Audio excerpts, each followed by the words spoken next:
All right, day 48 of 180. We're back in the grind. We're back to work for the first time in like 12 days, which is crazy. And the craziest part about that is this is the first time in my entire life where I've gone on vacation, done something that actually aligns with who I am, hang out with friends in the mountains and party and be around people that, I have long-term relationships with and I enjoy. It's the first in my life where I'm going back into routine and work and everything, where I'm not just filled with fear and dread and disappointment and hatred for what I'm doing, because I finally it aligns with my long-term goals and visions, and I've been able to, for the first time also ever in my life, really seed the belief that I have something valuable to offer long term, and not only have that belief, but also a path on how I'm going to get there. And it makes all the difference in the world. It's so important to find purpose in life. And I don't think you just, happen upon passion and purpose. I think you have a general idea and goal that you're working towards, and the process of getting there kind of invokes the passion and allows, at least for me, allows me to find what I'm supposed to actually be doing in this crazy journey that we call life. I know probably to you, if you have been following along on this vlog, it kind of just seems like one thing then the next, as far as I was at home doing my workouts and my routine, and now I'm just back at home doing the exact same thing. But the 10 days or whatever it was of traveling and hanging out in the mountains at a music festival felt like 3 lifetimes in a way, and in another way it felt like it just went by in the blink of an eye. But yeah, just stoked to get back to my regimen of workout, sauna, eating noon to 8 only, eating only whole foods. I was really good on the trip, the best I've ever been by a long shot at, eating healthy. I did have some gluten-free oatmeal cookies that a friend of mine, Hannah, made that were chock full of sugar and butter. But other than that, apart from that and a burrito bowl and some potato chips, I pretty much just stuck with whole foods. I ate only when I was hungry. For the rest of my existence, I've always used food as a dopamine hit and an addiction, and I was really good about not doing that, and I attribute it all towards really focusing on what I want to do. I want to heal people. I want to heal myself. I want people who are not as far along on their healing journey as I currently am, but are, a few steps behind me, to learn from the mistakes that I've made and expedite their path to wholeness. It's the only thing that I can think about. I'm obsessed with it, and I just want to feel great every single day. I don't want to feel the pain and the suffering and the self-punishment and the stress and the anxiety that has been kind of the underlying underpinning, I don't know how to say it. It's been the emotions that have kind of defined my entire life, and I just don't want that for me anymore, and I don't want that for anyone. And it's not something that just clicks suddenly and goes away. It's a long, arduous, confusing process, and I just hope that I'm gonna be able to be a part of other people's journey in making that a little bit easier and quicker. Definitely, one of the first priorities is to get this podcast going. I need to go out and seek people with far more knowledge than I have and talk to them and ask them questions and learn from them directly on their strategies and tools and stories. That's what I love most in the world. I realized at some point, just talking to people that I hadn't caught up with in years, that kind of my superpower, or what's given me the most amount of knowledge, is I've traveled to quite a few places in the world, and everywhere I went, I met people and I asked them their story. I had such deep pain and suffering in my childhood, and I wanted to learn from others how they were happy, how they dealt with life. And so I asked their story. I asked how, they, especially people I looked up to, but also people that I didn't want to be like so much. I asked them how they became that way, how,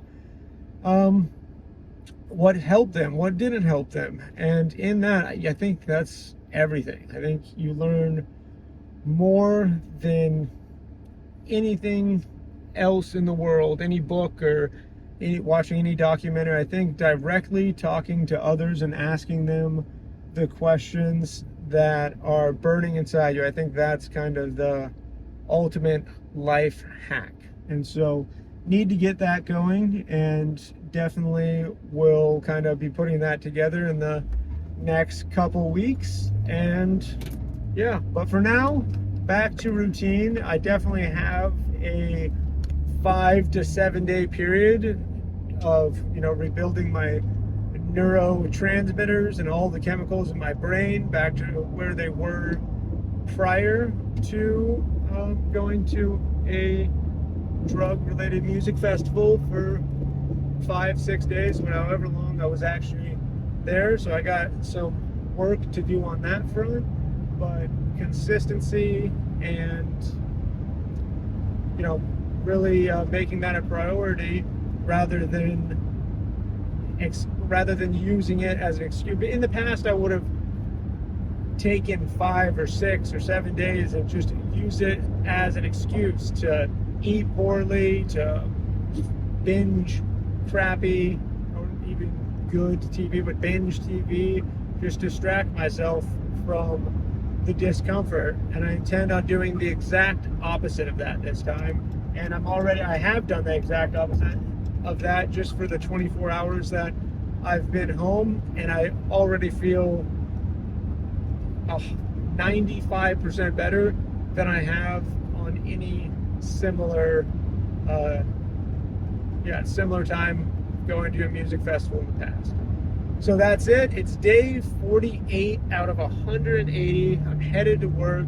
Gonna sell some insurance. Gonna get a solid workout in. Move some weights around down in the gym, and just get back into my routine. But that's it. Thank you so much for being here. I love you, and I will probably see you in the gym here in a couple hours.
Oh my God. All of that resolve and optimism. I wouldn't say it dissipated. It just transformed into a deep, deep conviction that I am meant to be in the woods or in the wild with the fucking people I love most in this world. Fuck being in an office. Like, it's just, how do people do it? How do you sit inside of an office for 8, 10, 12 hours a day, day in and day out? It's fucking crazy. I like my job. I love the people I work with. I like the company I work for. I have a super flexible schedule. They've been amazing to me. I mean, I have a gym inside the office. I have everything going for me possible that an office job could have. And I feel like an absolute insane person sitting inside all day. It's just crazy to me. I have never had more conviction for what I want to do in my entire life than today. Yeah, just all of the fuel that I needed to push through the things that I don't want to do, to have the discipline that I need to have to accomplish the things that I do want to do. It all just went through the roof today. I mean, I just cannot express the like stark juxtaposition between being out in the wild, in the woods, with crazy music and crazy lights, surrounded by people I love, camping and, you know, waking up, eating, going to sleep around people I enjoy, with the mountains all around me. Like, we only get one life. We only get to live one time, and I want to fucking spend all of it doing shit like that, not shit like this. I don't know. I just, you know,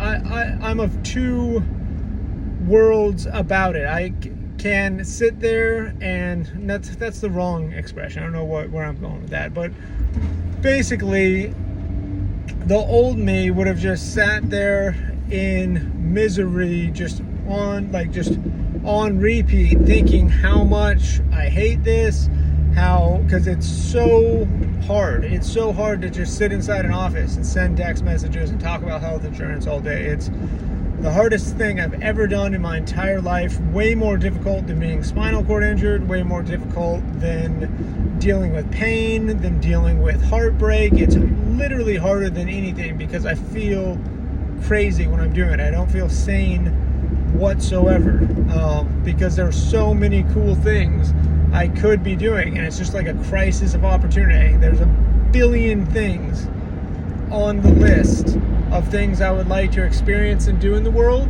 that come before sitting inside an office, dialing a phone, talking about, you know, anything. I just don't want to be, you know, in an office. And that crisis that's happening inside me, just, I can't silence it. But before, I would have let that crisis kind of turn into despair and hopelessness and whatever. You know, I just feel so trapped, and like I couldn't imagine doing this for 6 more months, let alone 12 more months, let alone 24 or 36 more months. But I'm able now, with great difficulty and an immense amount of willpower, to transform that crisis into drive, into desire, into positive energy that I can deploy towards the things that I actually want.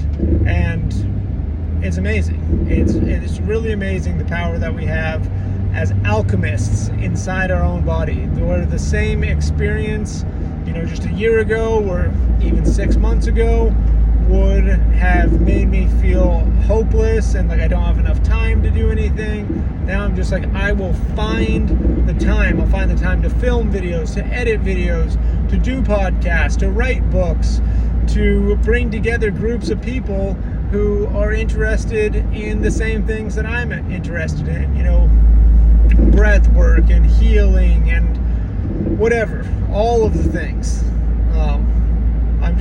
I feel like I'm emerged from an insane insane asylum right now. Like I've escaped and I'm back out in the real world, free for another, 12 hours before I get sucked back into it again. I know that's a bit dramatic, but it isn't when you think about how short life is, how few moments you're going to have with the people you love the most. Some of these people that I was hanging out with, I haven't seen in years, maybe hardly at all in decades.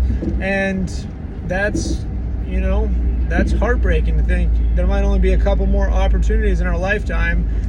We live on opposite sides of the world where we're able to come together and, spend real quality time with each other. And I just want to foster and create a life that makes that possible more and more often. And the only way that I can do that is if I somehow monetize the things that I love to do. If I somehow find a way to make a living doing, activities together with people that I love, whether it's breath work or owning a healing retreat where people can come and spend time and get reacquainted with themselves and just take care of their body, mind, and soul. Like, I just don't see any trajectory in life where that doesn't happen for me, where I just don't keep trying and trying and trying to make it happen. So, rant pretty much over. Day 47 out of 180 was jarring, to say the least. It is legitimately difficult for me to go from such an amazing environment of creativity and love and excitement and wildness and nature and friendship back into the starkly different corporate world of America. We each have our thing that we're meant to do in this life. Check out the sunset. Look at that. How beautiful. A little gift for the end of day number 47. But hopefully by day 180, I'll be even closer to my goal of hitting escape velocity. I don't necessarily foresee it happening, by day 180. It might be 360 days from now. It might be, 1,200 days from now, but we are going to grind hard until we get there. Anyways, again, I'm going to sign out for the evening. I'm going to leave you with an I love you, and I hope that this is, one of the million little catalysts that you need to hit your stride and find your own escape velocity. We can all do it. You just have to find the purpose. You got to find the passion, and you just got to chase it at all costs. Summon the energy from deep within and just keep fucking going, baby. Anyways, good night. Bridger signing out.